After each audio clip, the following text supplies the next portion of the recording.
I'm a 72-year-old man who still mows his own lawn, who still knows where every screwdriver in the garage lives, and who never thought he'd be treated like a broken chair to be moved out of the way. Last month at a quiet bistro on the east side of Westbridge, my only son leaned across a small table and tried to convince me I was no longer safe to live alone. Then he proved it by knocking a cup of scalding coffee into my lap. I didn't shout, I didn't make a scene. I reached into the inside pocket of my jacket, touched an envelope, and the night pivoted, just not the way he expected. If you've ever gone through something like this, drop a comment. I'm listening. Before we continue, please subscribe to the channel and let us know where you're listening in the comments section. Okay, deep breath. Let me tell you everything. Briar and Stone looks like a place where people keep their promises. Dark wood, soft lamps, a server who calls you sir even if your collar is a bit frayed. I chose it because my late wife Elaine loved their apricot tart, and because anywhere with linen napkins makes angry conversations feel less likely to turn into yelling. I got there early and ordered water, the cold kind that beads down the glass. The envelope inside my jacket pressed against my ribs when I sat, stiff, heavy, unmistakable. A cashier's check for $75,000. I had planned to help my son, Dylan, with the down payment on a bigger place. He and his wife, Sloan, said their condo in Northgate was too small for the family they kept promising they'd start once things were stable. They arrived on time, both dressed like they were coming from a showing, she in a camel coat, he in a crisp blue shirt that still had the fold marks. Sloan's smile was careful. She's always careful. Dylan hugged me with the arm that wasn't holding his phone and told me I looked tired. He didn't ask how I was sleeping. He told me. That's different. We ordered. Coffee first because he said he needed a pick-me-up, and I said I could use one too, though caffeine afternoon makes my hands hum. The server set the cups down between us. We talked about small things, a neighbor's porch repairs, the city finally fixing a pothole. Then Sloan folded her hands and started the speech I've heard pieces of for months.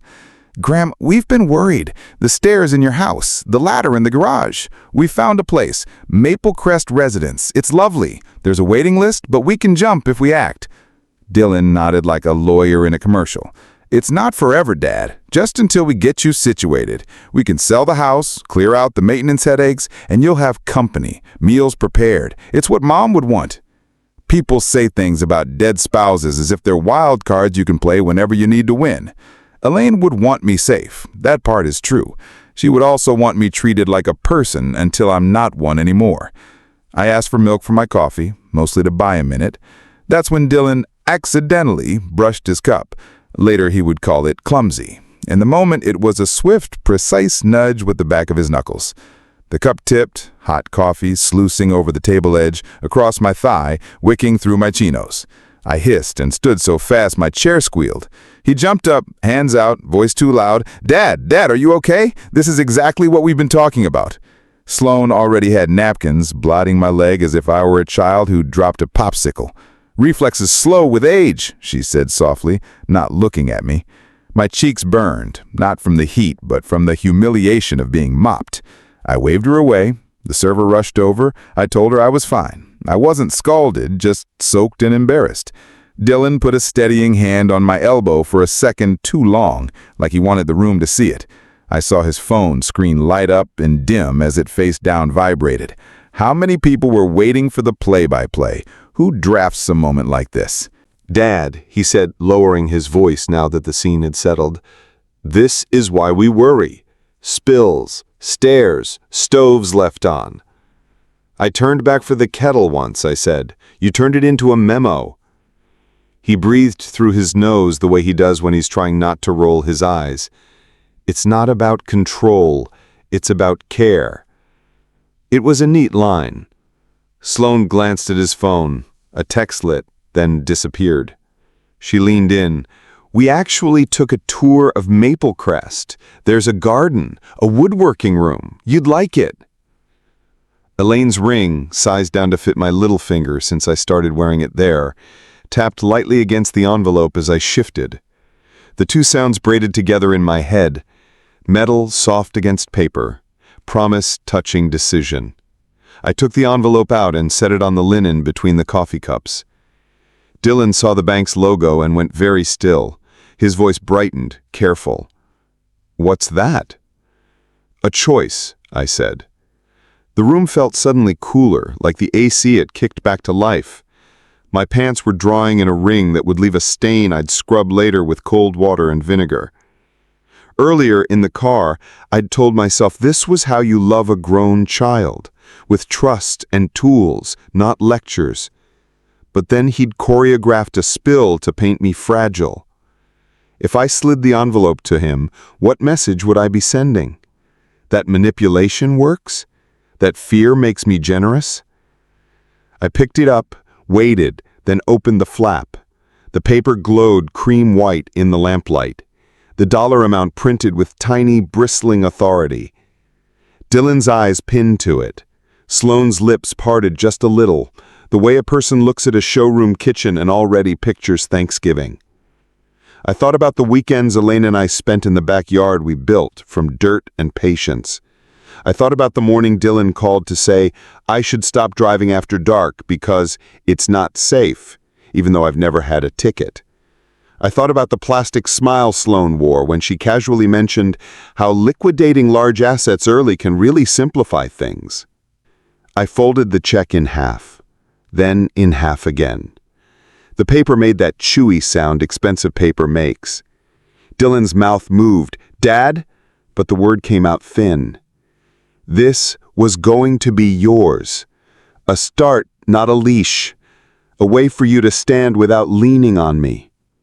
He swallowed. It still can be. I looked at the coffee stain spreading across the tablecloth like a map of a bad plan. Can it? I tore the check in two, then into four. Sloane exhaled like someone had cracked an egg over her shoe. Dylan grabbed for my wrist. I pulled back. The server returned in time to see me place the pieces in the empty bread plate. "Sir," she began, not sure whose side she was on. My hands shook, not from age, not from fear, but from choosing something hard and knowing it was right. "Accidents happen," Dylan said, but there was a tremor in it now, a hairline fracture running under the words. "We just want what's best." Best for whom? I asked more to myself than to him. We finished the meal in a quiet that tasted like pennies. I paid the bill with cash, old habit. The envelope, now just a jacket pocket with nothing in it, lay flat against my chest. As we stood to leave, Sloane squeezed my arm and whispered, "We can still get you a spot at Maple Crest. You don't have to make everything difficult."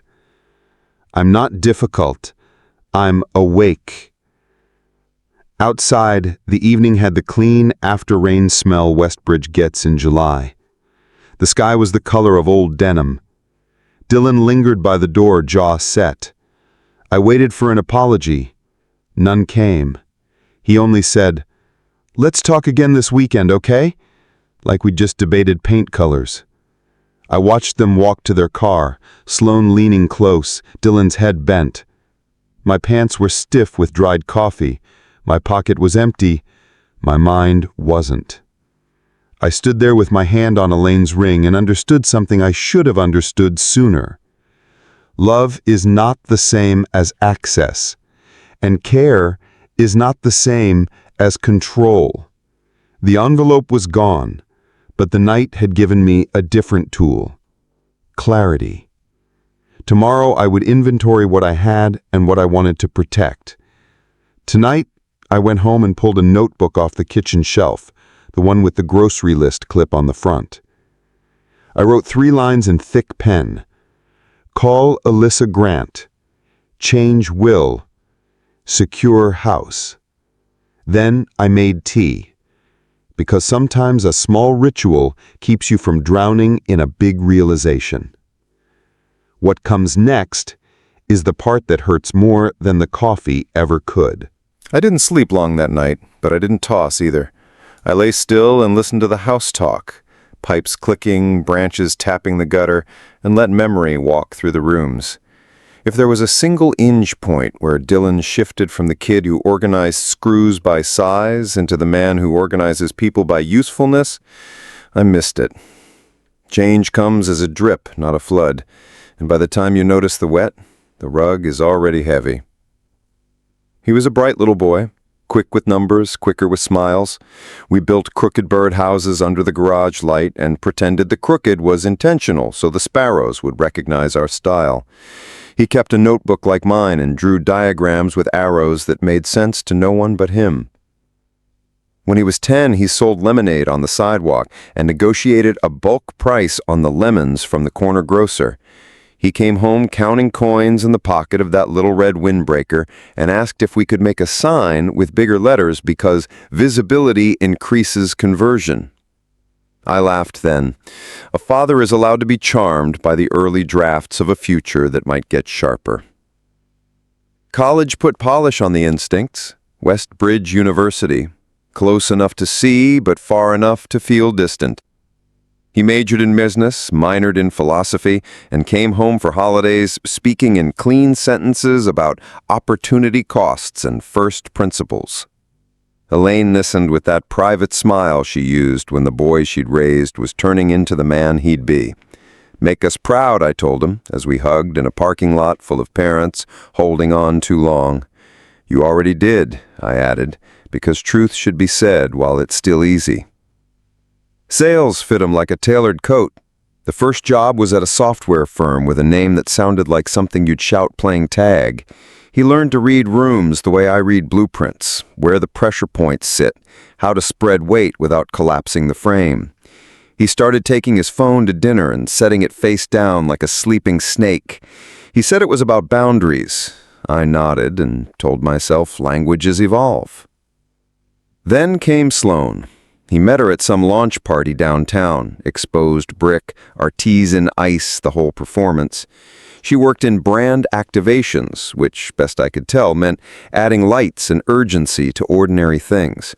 She was good at it, smart, clipped, a smile that slid into place as if on rails. She brought Elaine turmeric soup in white cartons when the fatigue began, set them 2 per shelf like a styled photograph, and talked about anti-inflammatory benefits. Gratitude and caution fought in my chest until they were both winded. The year we lost Elaine, the house grew and shrank at once. Grew in its quiet, shrank in all the places her hands had softened it. Dylan tried to fill the emptiness with plans. He called twice a day, arriving with groceries I hadn't requested and research I hadn't asked for. You should rent the downstairs room, he said. Short-term stays, easy upkeep. I said no, picturing strangers setting coffee cups on her piano without coasters. Then sell, he said, pointing at market reports like weather maps. It's a good time. We can get you somewhere with an elevator, and I can deploy the excess into something with upside. He always said we when he meant you. I stalled. I took long walks and cleaned gutters and reread Elaine's recipes, even when I ended up making toast. Grief teaches you the art of small deferrals disguised as chores. Sloane started touring the house like a buyer, tapping window frames, checking for drafts, asking about the sump pump as if she'd been losing sleep over groundwater. Charming, she said, and I learned that in her mouth, charming meant replaceable.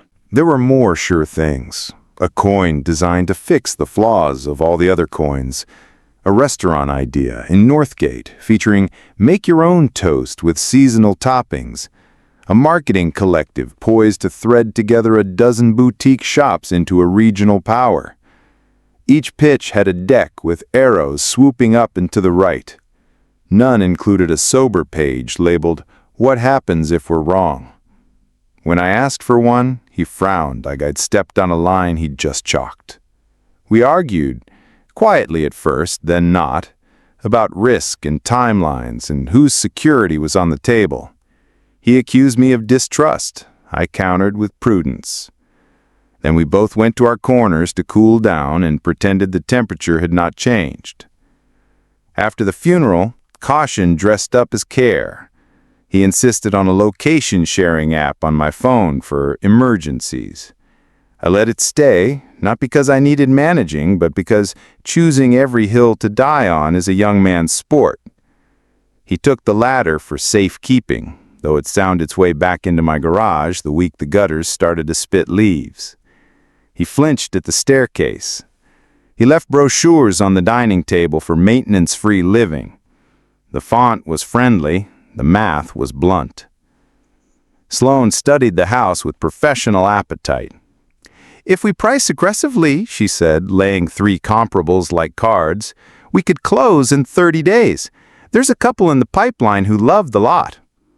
We priced, close, pipeline. The language of a transaction applied to the structure where my wife read paperbacks on rainy Saturdays. I told a joke about her getting a realtor's license. She smiled and said she already had one. I pretended surprise. They booked a tour at Maple Crest. I went because fighting every suggestion exhausts a man faster than a long day of yard work. Maple Crest was clean and well run, the kind of place where the lobby smells like lemon oil and coffee. There were residents laughing over cards, a nurse with calm hands, a woodworking room that honestly did tug at me. If the time comes, I could do worse than that little sunlit corner with a lathe. But the timing was the point, and timing matters. When did caring become a contract? Back at my kitchen table, they spread their plan the way you'd spread a map for a road trip someone else will drive. "Sell high, move quick," Sloane said. "We'll pack, handle the estate sale, everything." Dylan added it the way someone adds salt to make the dish wake up. "And if we time it right, I can put some capital into a new venture. It's early stage, Dad, friends and family. The multiplier could change all our lives."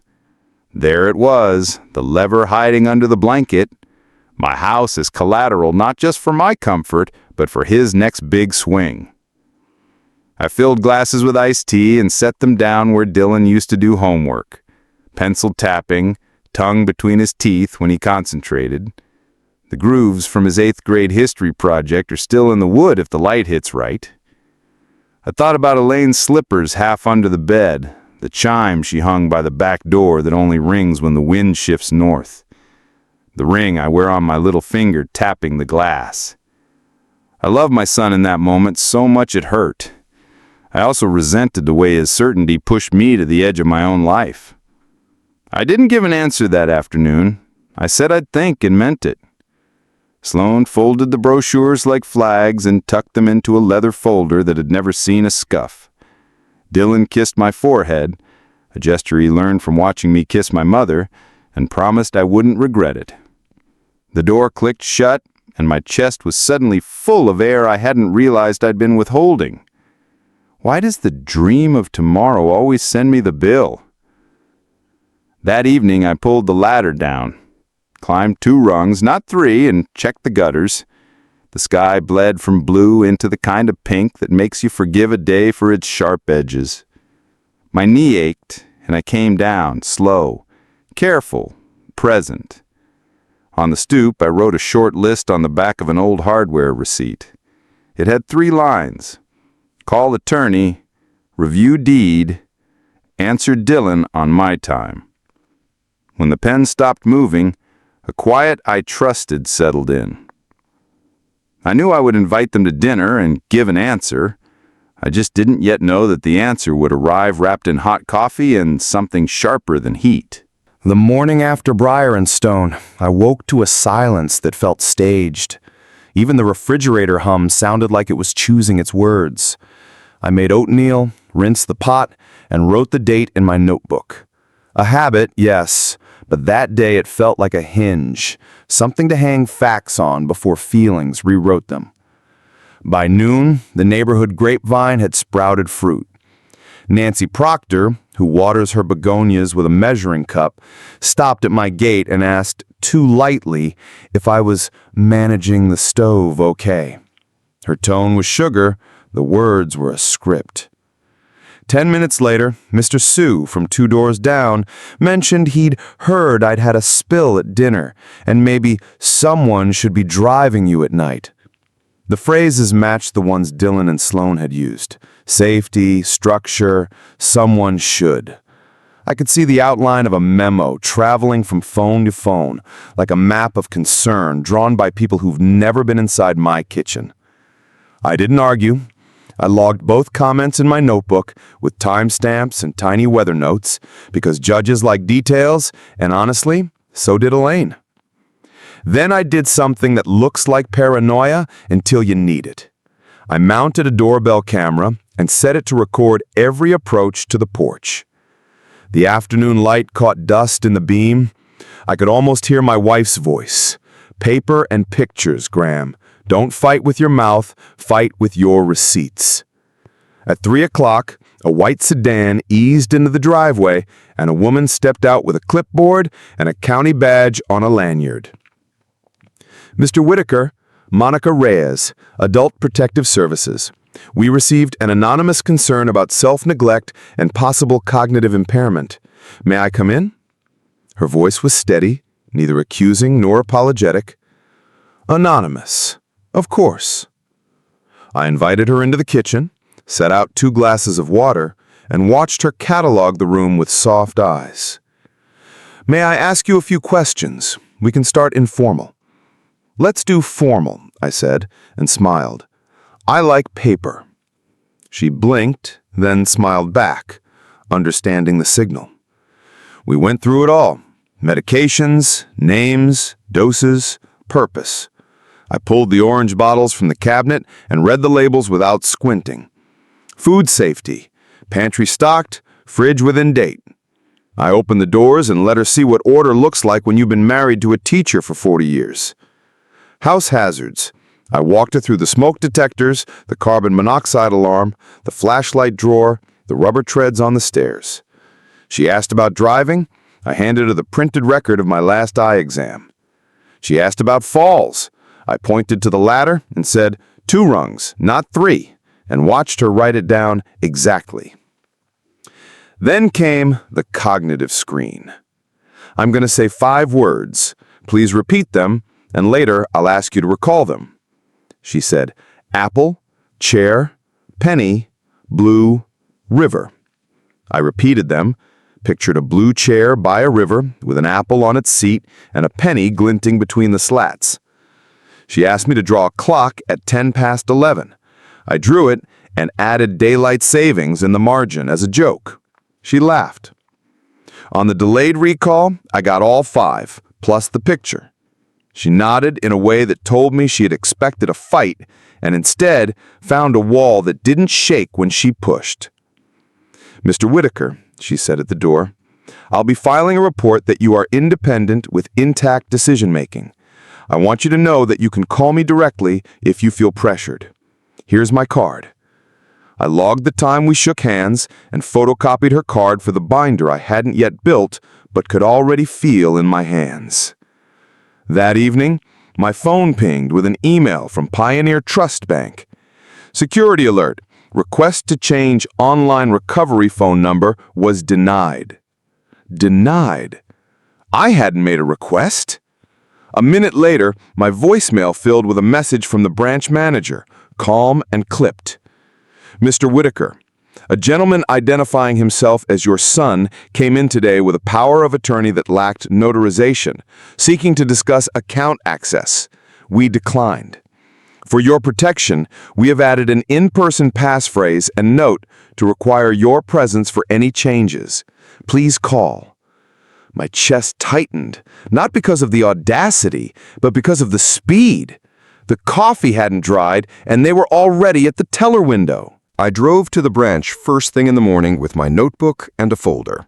The manager, a woman with steel-colored hair and a talent for kindness without condescension, ushered me into her office. "We see this sometimes," she said gently, "and we want to get ahead of it." She printed a no third-party access letter for me to sign, set up the passphrase, I chose wintergreen because Elaine kept it in her purse, and enabled an alert that required a second voice confirmation if anyone attempted to reset anything. She handed me copies stamped received and a list of times someone had tried to test my fences. I thanked her and added the paperwork to the folder that was growing by the hour. Then I called Dr. Benjamin Cho. "Can you see me this week?" I asked. "I'd like a comprehensive evaluation, in writing." He made room, because he's the kind of doctor who reads the human in the chart. We did the whole workup, labs, balance test, cognitive battery far beyond a clock, and 5 words. He asked if I'd felt depressed since Elaine died. I told him grief is not a disorder, but I also told him about the mornings I sit in the garage with the radio on low just to hear a voice. He nodded and wrote carefully. 2 days later, I picked up a letter on his letterhead that said in precise medical language that Graham Whitaker possessed full decisional capacity and was capable of managing his finances, residence, and personal care. He put his direct line at the bottom with an invitation to call if anyone had questions. I slid the letter into a clear sleeve, like a relic. That night, I built the binder. Elaine would have approved of the tabs: house, health, finance, legal, contacts. In-house, I put photos of the stair treads, the smoke detector's install dates, Nancy's number, a copy of the utility auto pays. In health, Dr. Cho's letter, a list of medications, Monica Reyes's business card with the case number, and a document titled Advance Directive Draft, because I had called Lowell and Hart LLP and gotten on Alyssa Grant's calendar. In finance, the bank's no third-party letter, my passphrase confirmation, copies of account statements with the sensitive lines blacked out, and a freeze confirmation from all 3 credit bureaus, because a man only needs to get fooled once to become an enthusiast for frozen things. In legal, a bullet list of tasks Alyssa and I would finalize, revoking any stray old powers of attorney, drafting a fresh one that names a neutral fiduciary if it comes to that, preparing a declaration of intent to remain in my residence, and a simple letter I'd handwrite to make my wishes plain. In contacts, I added Mark Feldman's card because old friends tell clean truths when newer ones get slippery. The phone rang again, and it was Mark. "Graham," he said, "Dylan called me. He said you were slipping, asked if I'd sit you down and talk sense. I told him I'd sit you down, but not for that. You okay?" "I'm okay," I said, and surprised myself by meaning it. I told him what had happened in the vague way men do when they want to be spared pity. He asked a question I hadn't let myself ask out loud. "How far do you think they'll go?" I stared at the calendar with Elaine's appointment circled in blue and said, "Far enough that I need to be ready." The next afternoon, Sloan texted, "We should revisit Maplecrest. There's an opening." I put the text on my flatbed scanner and added the printout to the binder. Then I answered, "Not moving. Do not contact banks or neighbors on my behalf again. Future conversations in writing." My thumb hovered before I hit send. Boundaries are quiet until you make them out loud. Before bed, I sat at the dining table with Elaine's ring cool against my little finger and wrote a 1-page statement titled, "My Choices." It said simply that I intended to remain in my home, to manage my affairs, and to seek help on my terms. I signed it and dated it and slid it into the legal tab. Does paper stop a person determined to bulldoze? No, but paper makes the bulldozing visible, and visibility changes who people think they are. 2 days after the first dinner, Dylan asked to reset and talk like adults. He chose the same place, Briar and Stone, because control likes familiar staging. I said yes, not because I wanted to be there, but because sometimes the smartest thing a man can do is walk a plan right into the light and let it see itself. I wore the same jacket. The inside pocket held a different weight now, a slim manila envelope with 4 pieces of paper that didn't care about anyone's performance. When I sat, I could feel the corner of Dr. Cho's letter press against my ribs like a square little spine. They were already there, Sloane's leather folder set at a 45-degree angle, Dylan's smile dialed to reasonable. "Dad," he began, palms up, "let's not make last time bigger than it was. We love you, we're worried, we brought some options." He slid 2 forms forward. Durable power of attorney and healthcare proxy, blanks waiting for a pen to bless them.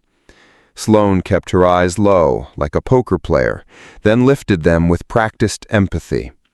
"And this is awkward, but there's a way to request a temporary guardian if you're not comfortable signing today. It's just a safety net." Just safety net. The word scraped something in me. It wasn't the content. I understand tools. I had one in my pocket. It was the timing. When did care start showing up with a notary? The server placed coffee. I wrapped my hands around the cup and counted to 5. Before we talk about nets, let's talk about floors.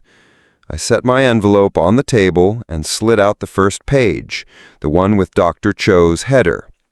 This is a comprehensive capacity assessment dated yesterday. It says I'm competent to manage my finances, residence, and personal care.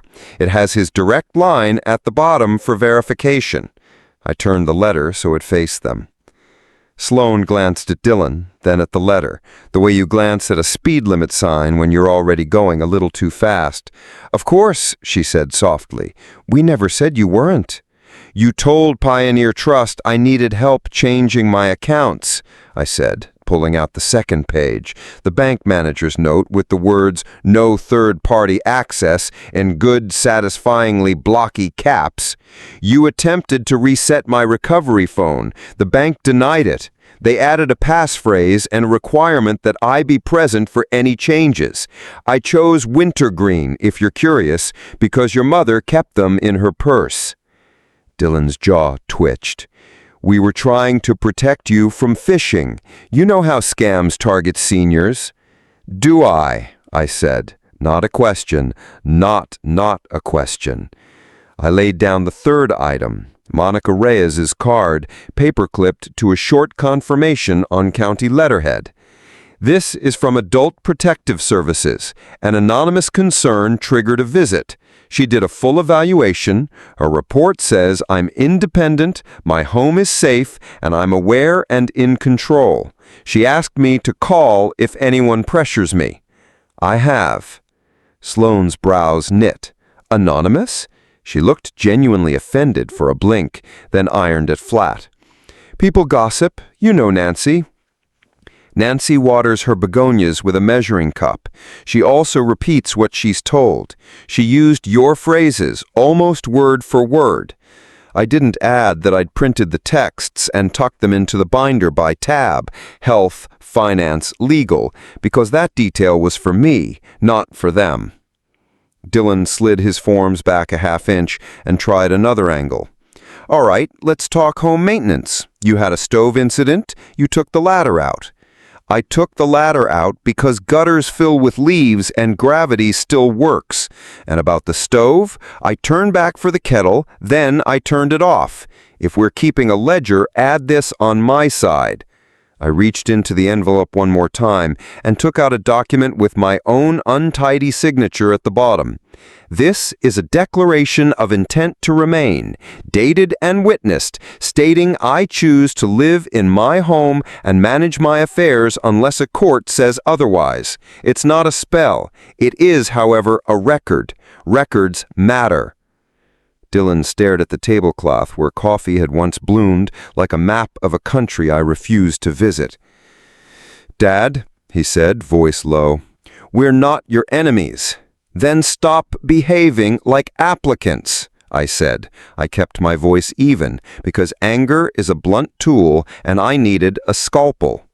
"You coordinated the neighbors, you tested the bank, you brought guardianship paperwork to dinner like it was dessert. You staged a spill to make a point." His head snapped up. "That was an accident." "Maybe," I said. "The camera over the bar could tell us, but I'm not interested in winning that argument. I am interested in not living in a story where you keep writing me smaller." A server arrived with the special, pan-seared trout on a plate too large for the fish, and the interruption gave us a minute to breathe. Sloane broke first, voice bright. "We could compromise. Put the house on the market with a long escrow so you have time to adjust. Lease back for 6 months. Dylan can structure it." I imagined the piano leaving, the chime by the back door going silent, the grooves at the dining table filled with someone else's placemats.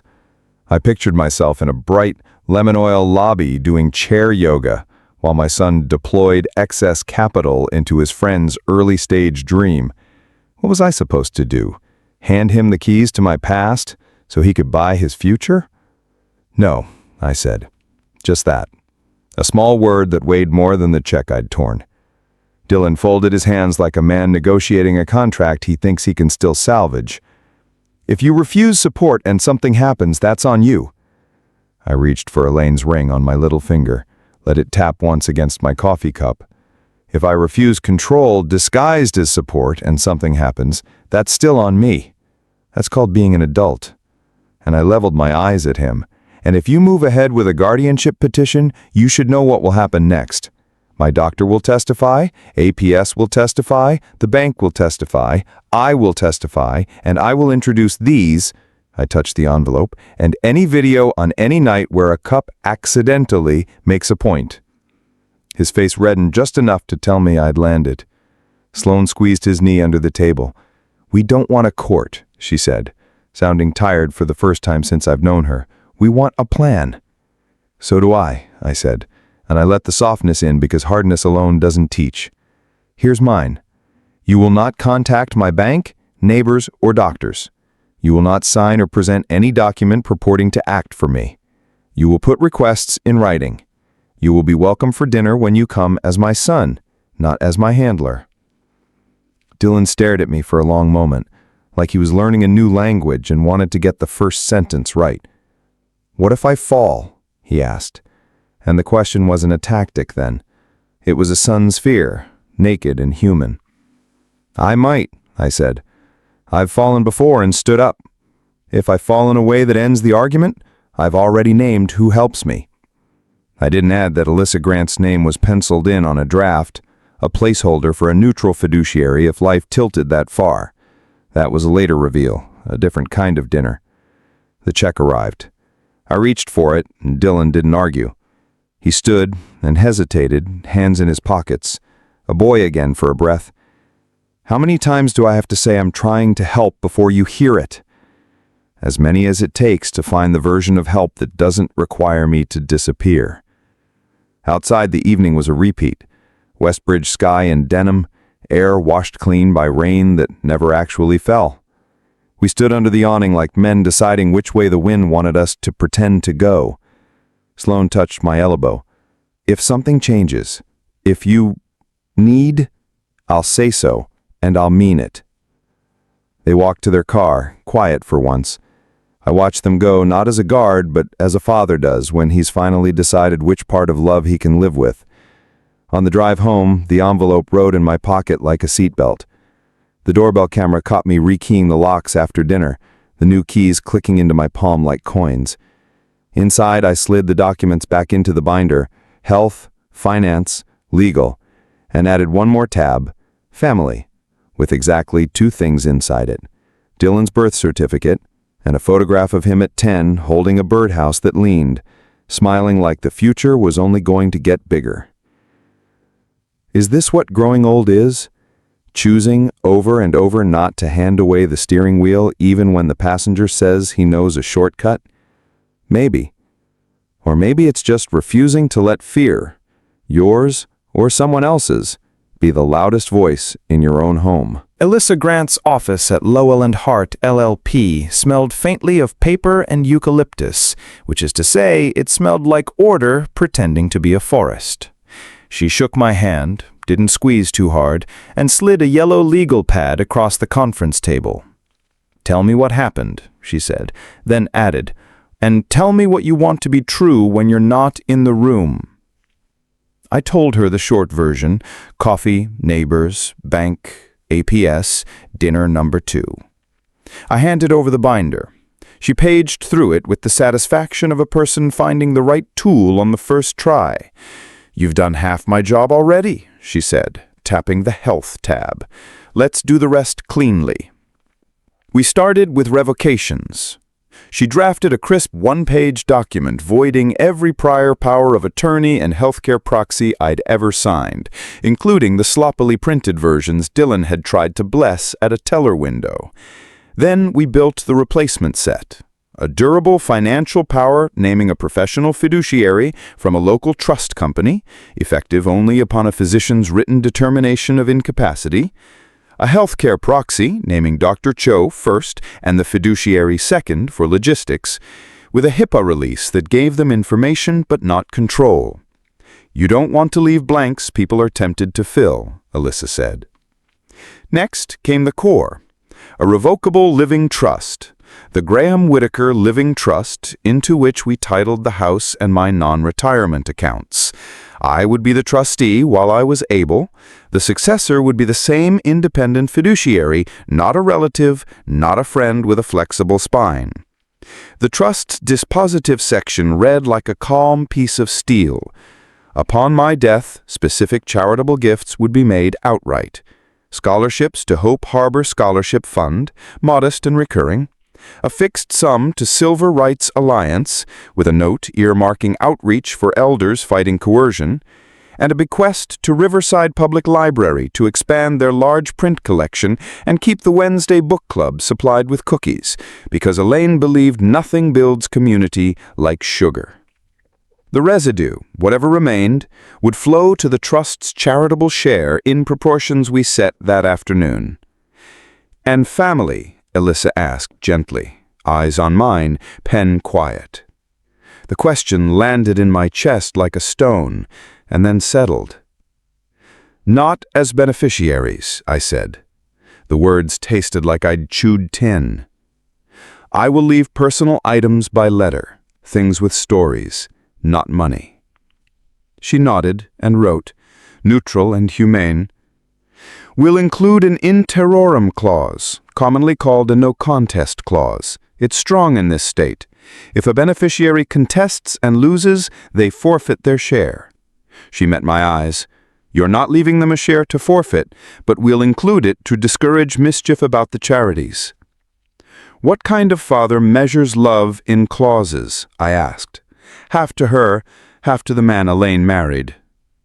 "The kind who understands that boundaries are love wearing work boots," she said, and there was no condescension in it. We addressed the house. She recorded a new deed from me to the trust, with a homestead declaration stapled behind it like a shield. She flagged the property records for notice of trust ownership, so any title search would trip over my intent. She drafted a simple letter of wishes to accompany the trust, explaining in my own words why the charities mattered and why Dylan was not included. She said, "Write it like you're talking to a stranger who loved you." I did. I wrote about Elaine shelving paperbacks at Riverside on Thursdays, about the late rent we quietly covered for a young family when Dylan was small, about my mother's hand on my shoulder the night she told me we don't get to keep everything we build. I did not write about coffee. I did not need to. We signed in a small conference room with 2 paralegals as witnesses and a notary who treated her stamp like a sacrament. The pen Alyssa handed me had weight. It left ink that looked like it meant what it said. I initialed margins, dated lines, pressed my name down until it felt less like a threat and more like a promise to myself. When we were done, she slid the originals into a fireproof envelope and the copies into a Redwell with my name on a white label. "2 more things," she said. "Freeze your credit permanently if you haven't already." I had. "And put 1 copy of everything where it can be found without a treasure hunt." I promised the binder would live in plain sight, spine out. I could have mailed Dylan letter. I could have done nothing and let the document sit like a loaded silence until the future cracked them open. But the thing about silence is it invites imagination, and imagination is where people make themselves heroes. I sent a text to both of them. "Dinner at my place, tomorrow. No papers to sign, just words." They arrived on time. Sloan wore armor masquerading as a cardigan. Dylan wore his worst-case face, the one that says he's already game planning how to exit without looking like the bad guy. I set the table with 3 plates and a 4th chair dragged out like a ghost because habit is hard to unlearn. The roast chicken hissed softly in its pan. Elaine taught me the trick with lemon halves under the skin so the breast doesn't dry. I made green beans with slivered almonds and a salad with too much dill because I always overdo herbs when I'm nervous. We ate like a family that had not yet found language for the thing between us. Halfway through, I put my fork down and laid my napkin flat. "I'm going to speak," I said, gentle but not tentative. Please let me finish." Sloane nodded. Dylan's jaw tensed. "I met with an attorney. I revoked prior powers. I executed new ones with a professional fiduciary, effective only if I can't act. I completed a capacity evaluation with Dr. Cho. I recorded a deed placing the house in a trust I control while I am alive. I finalized a will with charitable gifts that reflect what your mother and I cared about. I let the words sit like dishes cooling on the stove." Dylan stared at the table edge as if it could lift its chin.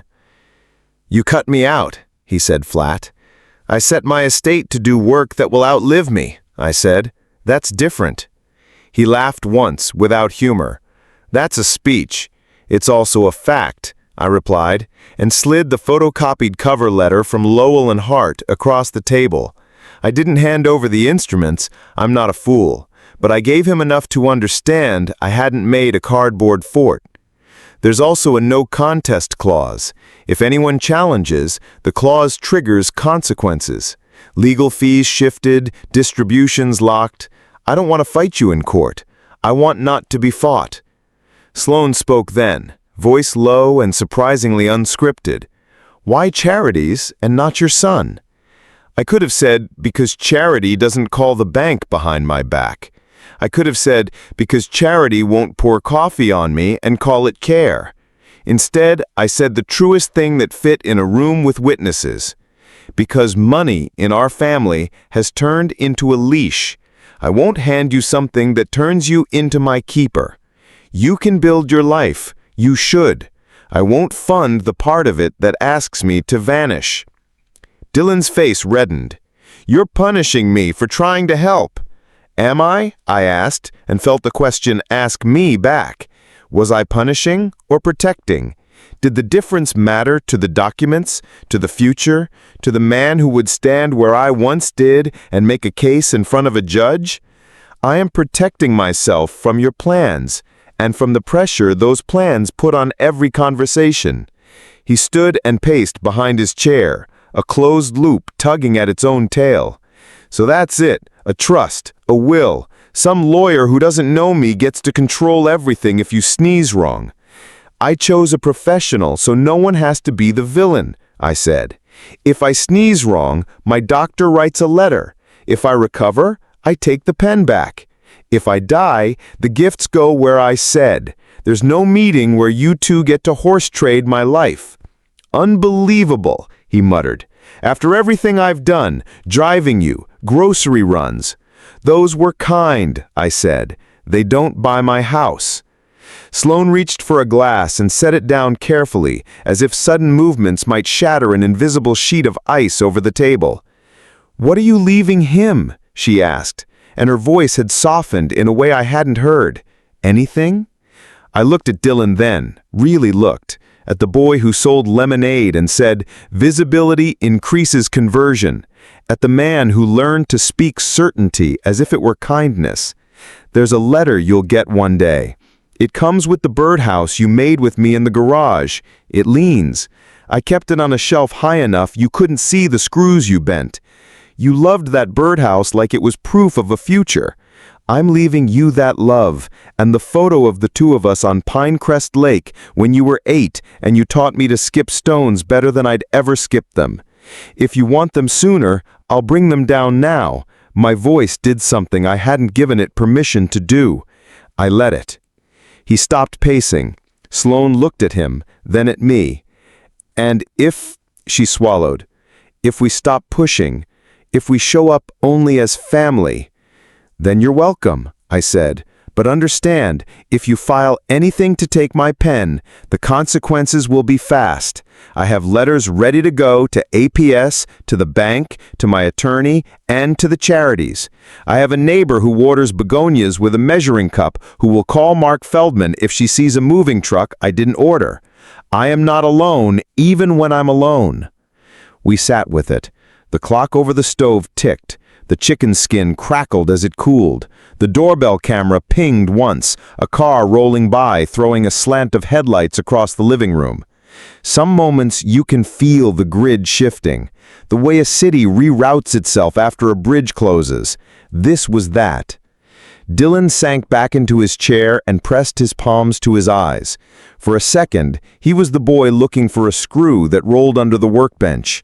When he dropped his hands, he looked older than me. "I don't know how to be your son without fixing things," he said. "You could try being my son while I fix my own things, or while I leave some unfixed on purpose." We boxed the leftovers. I sent them home with 2 slices of lemon tart Sloan had brought, too sweet by half, but it softened the edges. At the door, Dylan hugged me hard, the kind of hug that starts as love and ends as a test. I hugged back. When the door closed, I slid the chain, not because I was afraid, but because chains are small, inexpensive statements that say, "Boundary here." Later, I put the signed documents behind the legal tab and copied a few pages for the safe in the hall closet. Combination 19755, Elaine's birthday, because memory should open something. I made tea and stood at the sink, which is where men go when they've done something irreversible and hope it was right. Was I cruel? Maybe. To the idea that money can heal a rift it helped to open. Was I finished? Not with love. I don't think you can be. When I turned off the kitchen light, the house glowed low and steady. The trust existed now, like a quiet current under the floorboards, carrying weight so the visible parts can relax. In the living room, the birdhouse leaned on the shelf, doing its best. The week after the dinner, the house exhaled. Not because anything dramatic happened, but because nothing did. No certified letters, no urgent texts about wait lists, no neighbor dropping scripted hints at the fence. Dylan sent a message that read, "Need a couple days," and I sent back, "Take 'em." The binder sat on the counter like a quiet lighthouse, and I learned to sleep without listening for storms. I started walking to Riverside Public Library on Wednesdays like Elaine used to. The first morning I stood in the foyer and soaked up the smell of paper and people taking turns. I told the director about the bequest and the cookie note and asked if I could help before I died. She laughed, then teared up, then handed me a clipboard. Volunteer hours, shelving, the Wednesday book club snack list. I bought cookies on sale and still felt extravagant. The ladies recognized me as Elaine's Graham and pressed my hand longer than politeness required. When I set the shortbread on the table, the chime by the back door of my memory rang. Hope Harbor Scholarship Fund asked to meet. Their program coordinator, a woman named Tasha, with a braid down her back and a handshake that made you feel like you'd already done something right, sat with me in a small conference room that used to be a supply closet. We set up the Elaine Whitaker Bridge Grant for older students finishing degrees while caring for family. "That's exactly how I lost my first try at college," Tasha said, before I circled back. We wrote a paragraph together for the website, and I edited out every adjective that tried to make grief pretty. On the walk home, a kid passed me on a scooter laughing so loud the street smiled. I thought, that's what money should sound like. Civil Rights Alliance traded me a folding chair in the back of a workshop for 30 minutes on their schedule. I told my story standing behind a podium that had seen better varnish. I skipped the names and kept the verbs. Document, freeze, state your choices, choose a neutral, I said, and watched heads nod across a sea of faces that looked like mine, except for the parts life had roughened in different places. Someone asked me, "But what if your son gets angry?" I said, "He will, but anger is not a legal instrument." The room laughed not because it was a joke, but because it was a relief. Afterward, 2 men my age lingered to show me their binders. We compared tabs like gardeners comparing mulch. I did fall once, not a dramatic collapse, not the big bad what if Dylan had been building his case around, just a slip of wet in the garage where the hose had dripped. My hips found the concrete with a thud that made the world go white around the edges. I lay there and listened to my breath practice steadiness. When I sat up, nothing was broken, just pride bruised and a crescent of ache on the left. I used the shelf to stand, shuffled inside, and put ice on it like every athlete who never was. Then I called Dr. Cho's office, not Dylan. "Come in," the nurse said. He adjusted a blood pressure dose, told me to put a bath mat by the garage door, and asked whether I had anyone to call if the bruise turned into something else. "I have numbers," I said, and patted the contacts tab. Wasn't this exactly what Dylan said he wanted? Me safe without disappearing? On Sunday, I texted Dylan, "Roast at 6, no money talk, birdhouse on the table." He arrived alone. The doorbell camera caught him on the porch, hands in pockets, looking up like the sky might brief him. Inside, he stood at the dining room doorway and saw the birdhouse on the runner. A little lopsided monument to a day when glue solved more than it should have. He smiled with one corner of his mouth. He said, "I thought that fell apart years ago." I said, "It never held a bird, but it held a memory." We ate. I told him about the library and the scholarship. He told me he'd helped a client launch a brand that sold out its first run. We both chose our pronouns carefully. He noticed the grab bar I'd added in the bathroom and the rail I'd anchored on the back steps. He said, "Looks good." And I heard the unspoken, "You did it before I could make it a reason." We rinsed plates in the sink like a truce. When he left, he hugged me without testing my ribs. Sloan texted later, "Thank you for dinner. Heard the cookies were a hit." It wasn't surrender, and it wasn't sarcasm. It was a sentence from a person who might learn how to walk into a house without a clipboard. I saved it. Alyssa kept nudging me across the finish line of practicality. We retitled a savings bond I'd forgotten about, updated beneficiaries on my retirement account to the trust, and filed a brief letter with the county clerk stating that any petition concerning me should be served to Lowell and Hart. "It saves time if anyone decides to get formal," she said. We arranged a prepaid cremation with a local mortuary because I didn't want Dylan bargaining with grief and invoices at the same desk. I wrote my obituary the way a man writes a recipe card: simple, useful, nothing burned. Neighbors asked how I was doing in the way people ask once they realize they've been used for a story they didn't audition for. Nancy brought me a basil plant from her windowsill and a note that said, "You can always call me, even after 9. I ran a bead of caulk along the baseboard in the guest room, not because it needed it, but because the ritual of making lines neat calms a person. Mark took me to lunch at Capri Corner and insisted on paying because he refused to let our friendship be a ledger. Some evenings I drove to Pinecrest Lake and sat on a low wall watching teenagers try to impress each other with tricks on beat-up bikes.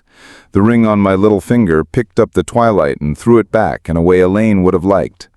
I thought about the envelopes we inherit and pass along, the ones with checks inside and the ones with rules and hope and the shape of how we treat each other. I thought about Dylan's certainty and the way certainty looks like love until it doesn't. Who gets to decide what enough help looks like? Maybe the person being helped does, until he can't. Months slid into a pattern that felt earned.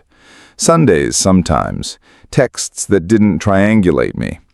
Twice Dylan sent me links to articles about scam prevention and then stopped himself from adding commentary. Once, Sloan dropped off a lasagna and did not step inside. I gave a second talk at the Alliance and brought extra chairs from the hall without anybody telling me to be careful. The maple in the yard turned the yellow it turns every year and shed like a composer tearing up drafts. I raked. I hired a kid to finish when my shoulder mutinied, and I paid him extra because he didn't check his phone once. The house stayed mine, in more than the legal sense. The piano kept its quiet, the chime rang only when the wind remembered, the birdhouse held, the binder's spine creased with use. I added a page titled Notes for Dylan, a place where I wrote things down the way a father does when he wants to leave instructions without making them orders. The trick with the lemon halves under chicken skin. The fact that Mrs. Proctor's kindness comes with a side of gossip and that's not an insult. The passphrase, wintergreen, and why. The memories that aren't worth fighting over because they belong to everybody. What did I keep? My keys, My pen, my name in ink where it matters. My marriage and gestures, cookies and book clubs and coats hung facing the same way. My son, imperfectly, on Sundays. What did I lose? The version of family where money pours over dinner like a second sauce. The fantasy that love is easier when you don't draw lines. The check that might have made Dylan feel helped and would have left me feeling handled. I can live without those. One evening in late fall, Dylan stood on the porch and motioned toward the garage. 2 rungs, he said. Not 3, I answered, and we both smiled like men who finally agreed on one true thing. I've learned to end my days slowly. The kettle takes its time. I let it. Steam writes a small cloud on the kitchen window, and I watch it fade instead of wiping it with my sleeve. I tuck the binder back against the backsplash, not as a threat to anyone, but as a promise to myself that I won't outsource my own life. Some losses are clean, some are 1,000 small surrenders you choose not to make.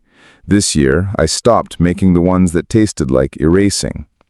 If you're listening to this and you're caught in the tender war between care and control, I won't tell you there's a tidy way out.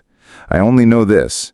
The day I told the truth out loud, to my son, to my lawyer, to a room of strangers, I slept with the window cracked and breathed easier than I had in months.